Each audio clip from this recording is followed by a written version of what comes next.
Welcome to my office.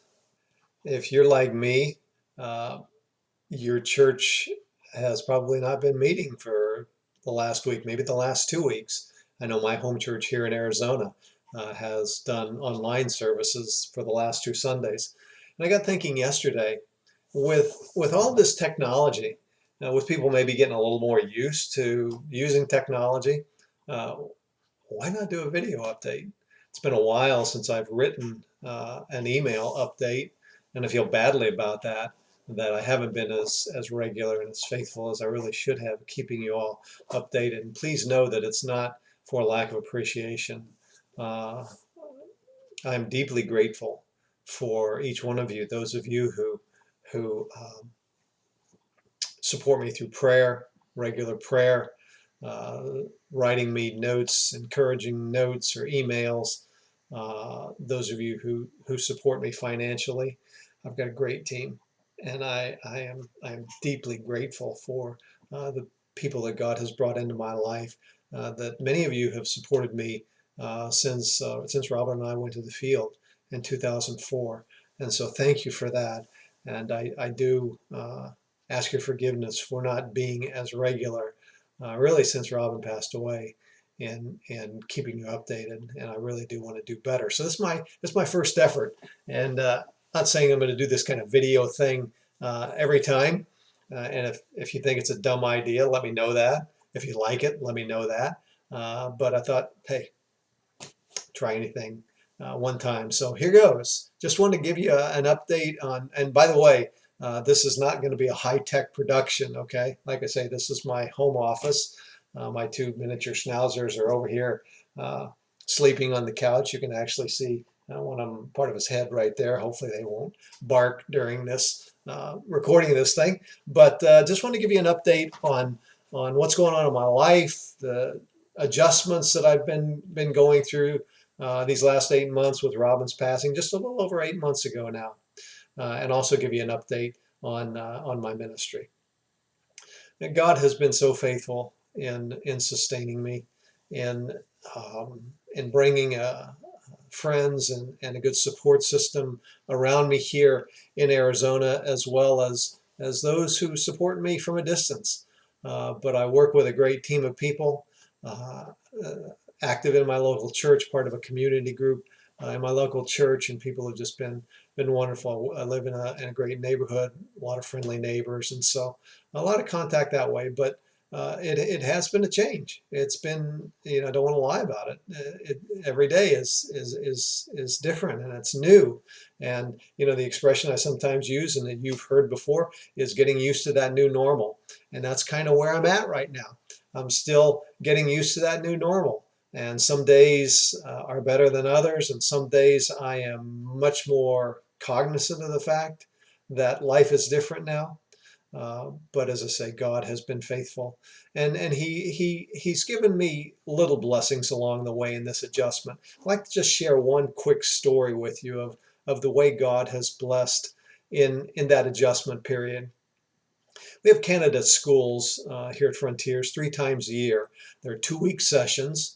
Um, one in February, one in June, and another one in October. And for our February candidate school, I found out that there was a young couple coming that I thought I knew.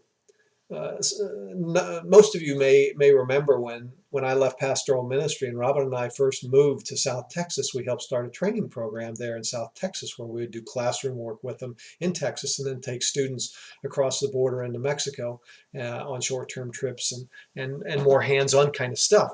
And so that was back in 2005, 2006. And that first class had 5 students in it.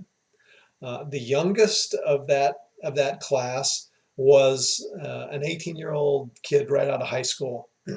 The oldest was a guy in his 60s, probably, I'm guessing. At that time, he was in mid to late 60s. And so it was a pretty big demographic, that first class. And then there was one lady and then the 4 guys. But it was a great class, and we had a great opportunity with those 5 students. And I had lost track of a couple of them since they graduated in 2006. And one of them was the 18-year-old. Um, until about 6 months ago, I was looking in our database at Frontiers, and I came across his name. And I thought, could this be the same guy? And come to find out, he was going to be at candidate school in February. So I wrote him an email before he came and said, hey, his name's Austin. By the way, I got his permission to share this story.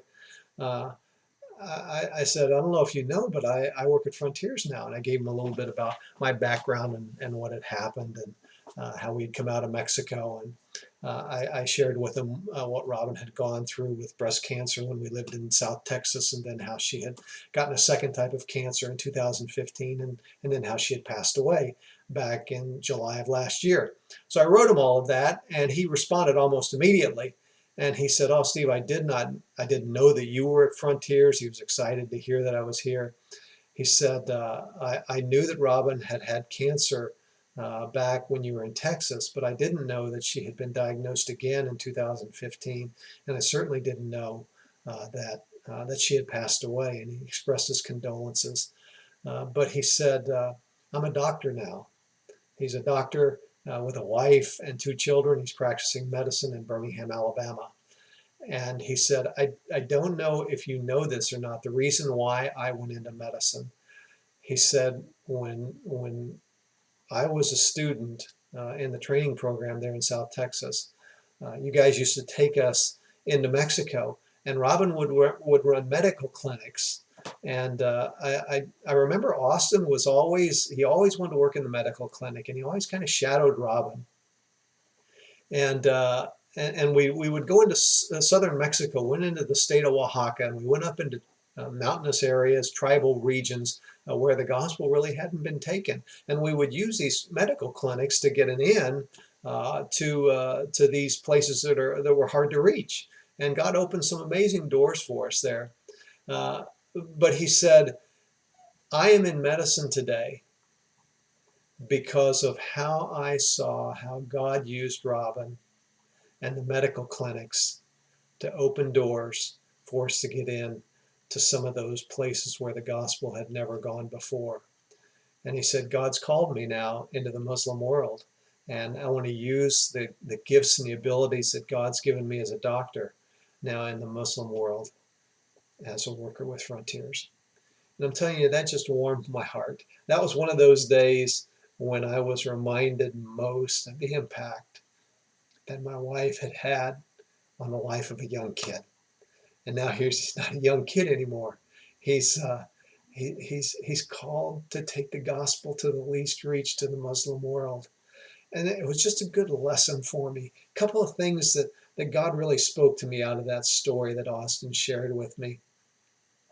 One was the fact that we never know how our lives are going to impact other people. We never know how God may choose to use us to impact another person. When Robin was running those medical clinics, she wasn't thinking about Austin becoming a doctor and eventually going to the Muslim world. She was just doing what God had called her to do. It's just a good reminder to me that with the gifts that God's given us, we never know how He's going to use us.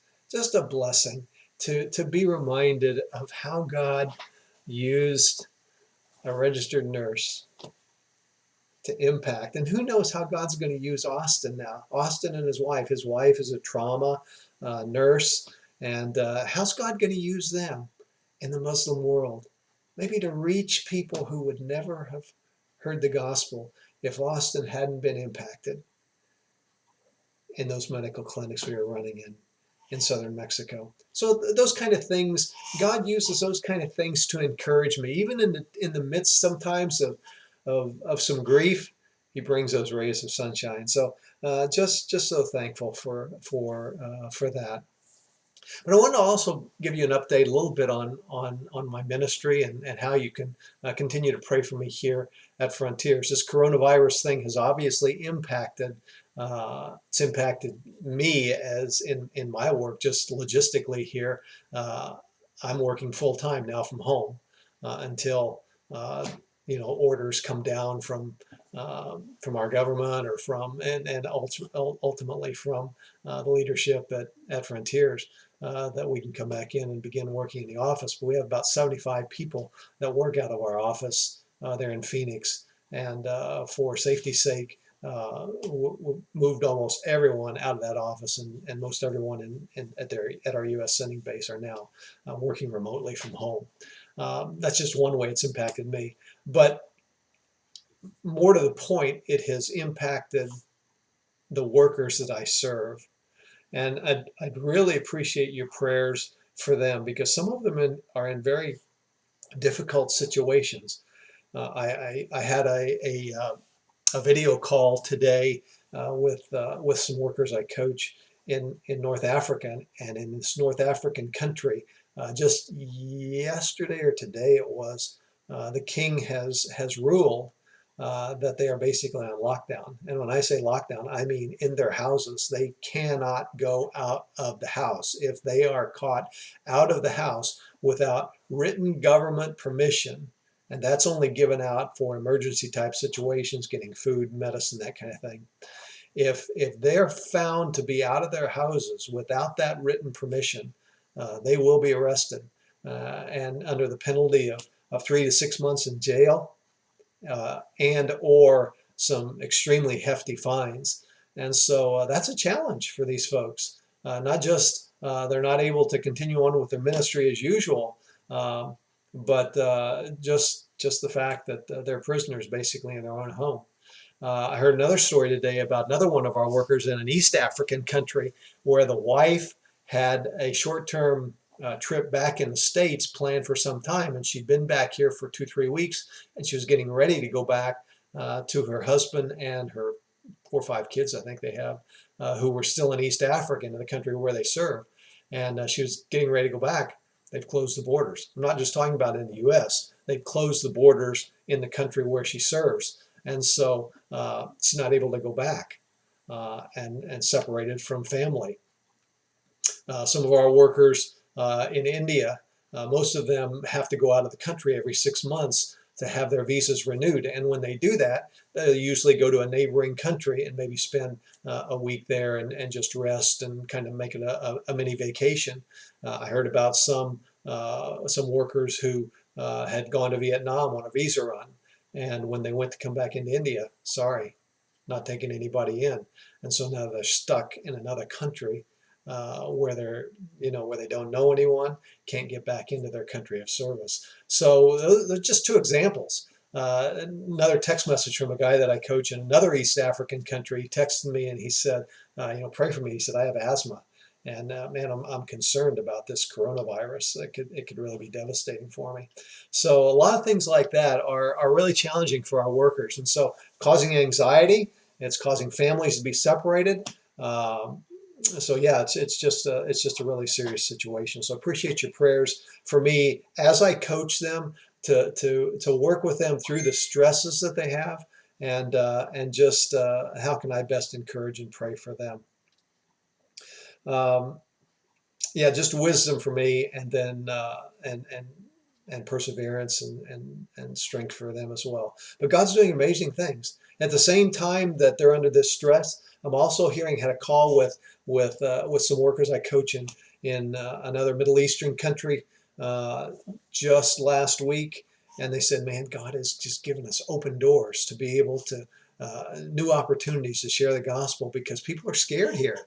They don't know what's happening, just like in our country. People are stressed out about their jobs and about, what if I get the virus, and what if this and what if that, and it's giving them opportunities to say, look, there is a peace that passes all understanding. And so let's pray that God uses this event to draw people to Himself. First of all, how's God going to use? How does He want to use these events to impact me? And then secondly, how does He want to use these events to impact others through me? So those are just a couple of ways that you can be praying for me. I don't want to, I could talk about a whole lot more things. I've already gone almost 15 minutes and I don't want this to be too long, but I do hope that this has been helpful to you and enjoyable for you. And let me know if you'd like me to do it again. And I love you guys, and I'm praying for you as well. If you have particular requests, please don't hesitate to send those to me. I'd love to be able to pray for you. Tell me what's going on in your lives. We are the body of Christ, and we rejoice together and we suffer together. And so, love you guys, and you guys take care.